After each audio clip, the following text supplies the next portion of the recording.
On Thursday, The Atlantic published an article. Hold Oop, just waiting for people to mute. Thank you. On Thursday, The Atlantic published an article about Representative Adam Kinzinger, an evangelical Republican who decided to vote for impeachment and start calling out his church. The response to his action came in many forms. The hate and threats he has endured, even from evangelical leaders, was reflected in a letter he received by registered mail from a family member, accusing him of doing the devil's work, claiming that he was possessed by demons. Kinzinger said that on January 26, as an armed mob invaded the House of Representatives, he could feel a darkness descend over the Capitol.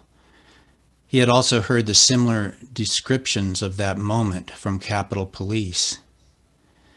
He said, "There are many people that have made America their God, that have made the economy their God, and that have made their political identity their God." He said that he doesn't doubt that the devil is at work in American politics. He just suspects that the enemy might be lurking in his own house, not just the House of Representatives, but in houses of worship. Don't you find it striking that of all places, our story today has Jesus facing off with evil, not outside, but inside a congregation? Now, I used to be extremely uncomfortable with the very concept of exorcism. This is the kind of passage I give to a seminarian or an associate. I would much rather sit back in my pew and watch others squirm rather than do the squirming myself. But of late, I'm not squirming about a passage like this as much as I am about the state of so-called Christianity. I don't so easily dismiss this gospel as primitive, archaic, and therefore irrelevant to life on Monday. I've always felt that the concept of demons was a way to disregard mental health science or to scapegoat our actions, avoiding any sense of responsibility. Remember Flip Wilson? The devil made me do it? Those of you nodding your heads, consider yourself dated. But it cannot be denied that our world suffers from evil and that much of what we see today feels very much like possession, does it not?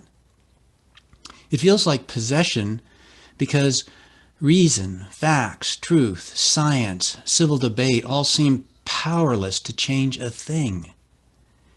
This gospel reading has suddenly become contemporary to me, and as such holds some insight as to how to journey through these times.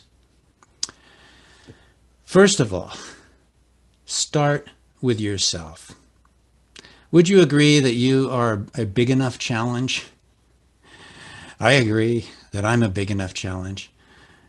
There is a truth in this gospel reading that is hidden in plain sight. Confronting the evil in the world starts on an individual level. Jesus never exercised political structures or groups or ideologies. Working against evil in our world starts with individuals, by self-examination. In fact, setting aside all that disturbing, seemingly demonic struggle in the world is, in itself, a kind of exorcism, casting out those dark thoughts and terrible narratives. I hear it from so many of you. I can't watch the news as much. I only catch up on the news once a week. I have entirely stopped doom scrolling because it causes sleeplessness. Stop feeding what can become something that minimizes faith by consuming that which maximizes and fuels darkness. Did you know that our church has the good sense to only allow bishops to do exorcisms? We lowly priests do minor liturgical kinds of exorcisms during baptisms and home blessings, where we call people to renounce Satan and the spiritual forces of wickedness, or we sprinkle water in homes to drive out all that is unclean. But when it comes to an actual Stephen King kind of exorcism, the bishop has to be consulted and involved. The brilliance of this is that it takes the power of accusation away from us and ties it up in committee. I like to say that all of us, when we are tempted to call someone evil or consider them tools of the devil, should simply admit that such a determination is way above our pay grade. So if you ever hear another Episcopalian identify another human being as a tool of the devil, make them show you their pointy hat. Accusing others of evil is an inroad for darkness to enter our own heart. Please notice how this demon is portrayed. Simply remove the loud, convulsive behavior, and this spirit could easily be an Episcopalian. For one thing, this demon is not only a churchgoer, but also a good theologian, expressing respect to Jesus, identifying him as holy. Yes, a demon is the first character in Scripture to identify Jesus as the Holy One. This demon would happily join us in singing the Sanctus. So I ask you, by making this demon so respectable, is Mark in some way opening our minds to the idea that we too have things within us that need to be cast out? Is this a radical concept in that day to stop the blame and engage in personal spiritual assessment? Because here's the zinger.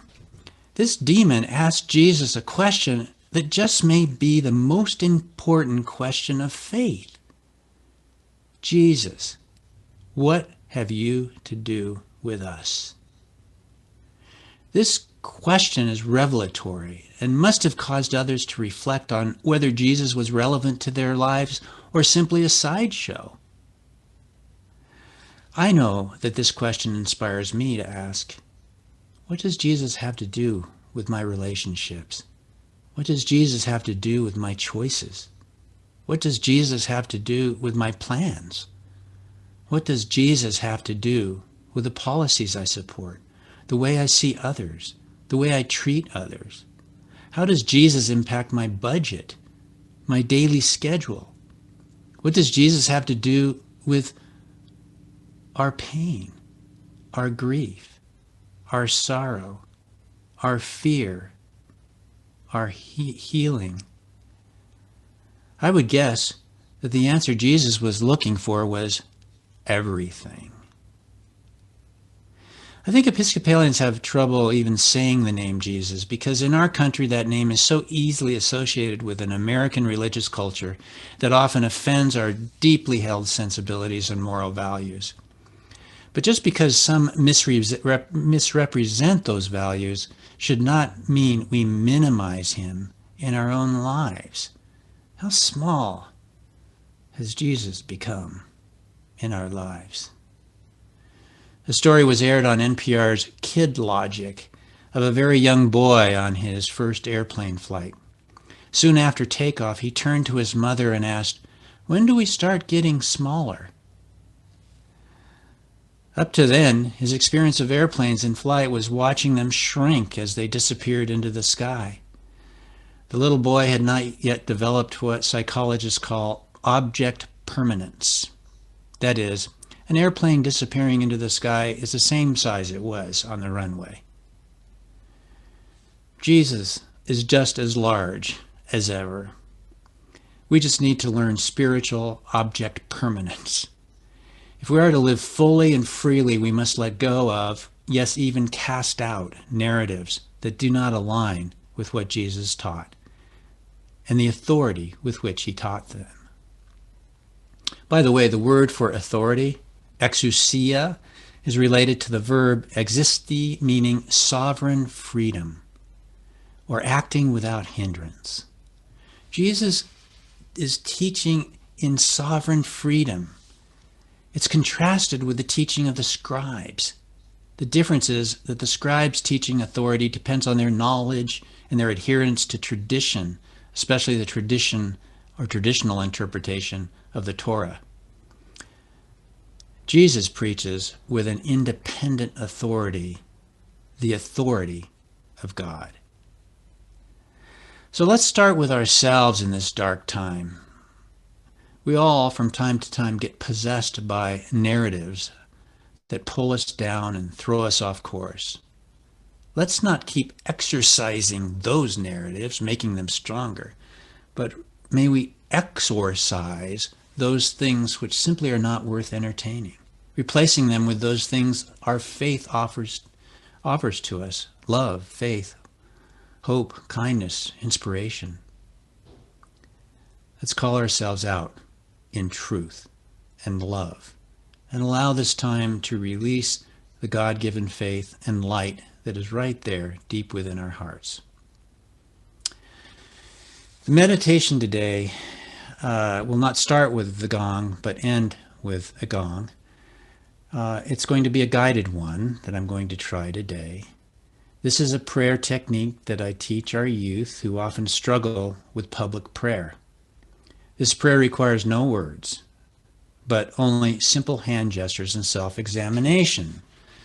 These are the motions: hand around the fist, open hands, hands repelling, back to hands that receive, hands that welcome, and hands that give thanks.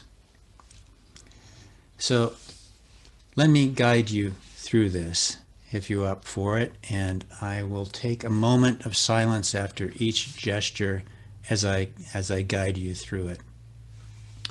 First of all, imagine that which has you tied up in knots, that has you worried, that has you burdened. Take a moment.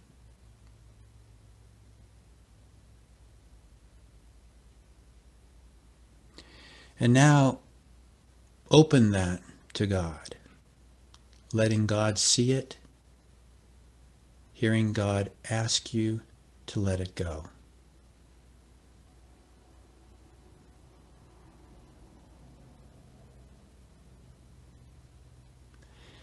And now give it to God.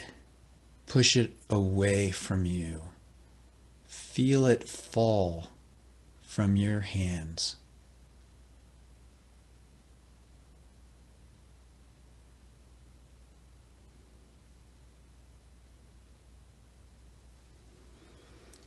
And now your hands are empty and light.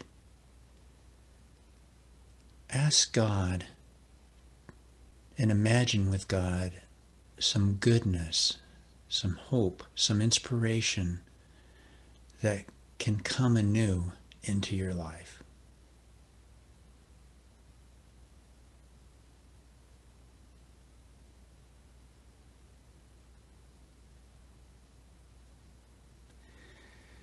And now press it into your very being.